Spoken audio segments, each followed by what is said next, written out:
السلام عليكم ورحمة الله تعالى وبركاته. مرحبا بكم في قناة طريقتي البسيطة. اليوم إن شاء الله غادي نقدم لكم وصفات خاصة بالأطفال، على حساب البرد، على حساب الكحبة، على حساب اللي ضربوا البرد في صدره، وحتى الكبار. هاد الوصفات مجربة مني شخصيا ولقيت عليهم نتائج هائلة. غادي نحتاجو في الوصفة الأولى الشريحة البلدية. هادي اللي في يدي راه الشريحة البلدية، والثومه ضرس ديال الثومه يكون متوسط، نقشروا له السنانف ديالو ونديروا الثومه والشريحه في كسكاس يتبخروا حتى يوليو رطب. فاش نقيسوهم نلقاوهم يعني ولاو رطبين ساهلين باش يتمعسوا، ما كياخدوش وقت بزاف، تقريبا شي نص ساعه هكاك.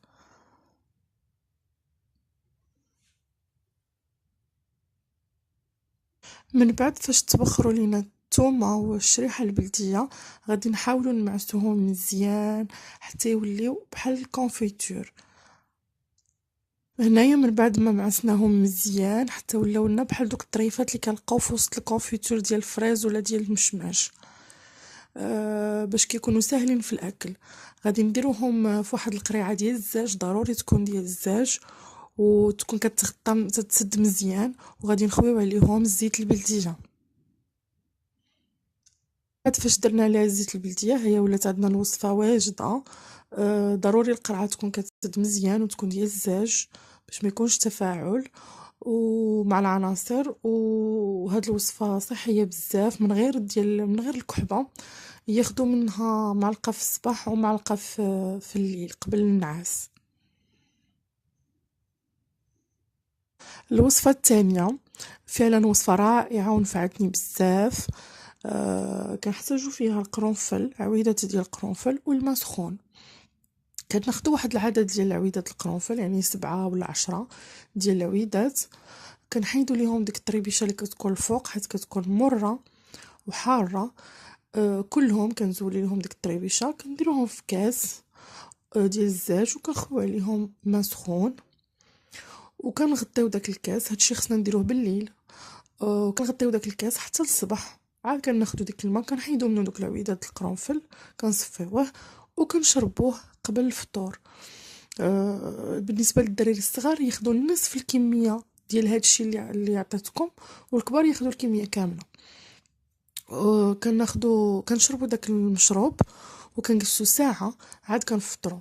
ففعلا راه كينقي الصدر مزيان كيخرج كيولي الواحد كيدير لك خاشه بزاف، كينقي الصدر رائع بزاف.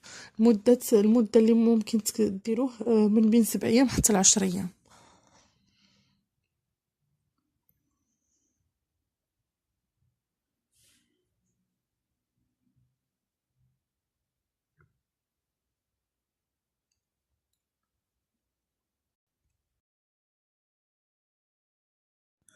الوصفة الثالثة البنات كنحتاجو فيها بصلة حمراء والعسل الحرة. هاد الوصفة خصها دار وتستهلك ديك الساعة، ما كتبقاش يعني ما كتخباش. كنحكو ديك البصلة الحمراء في حكاكة رقيقة وكنصفيو الماء ديالها في الصفاية تكون رقيقة. كناخدو من ديك الماء غير معلقة صغيرة مع معلقة صغيرة ديال العسل الحرة، كنخلطوهم مزيان وكنشربو هداك المشروب. هاد الوصفة خصها دار بالليل، مره واحده، يعني غير في من الليل لليل. هاد الوصفه شويه حاره على الوليدات، كاين اللي كيتقبلها كاين اللي لا، ولكن ثقوا بيا فعلا رائعه. نتمنى هاد الوصفات يفيدوكم ونتمنى وليداتكم يكونوا بخير وعلى خير، وكنتمنى تشجعوني وتتابونوا في القناه ديالي وتدعموني بلي لايك. مع السلامه في وصفات اخرى ان شاء الله.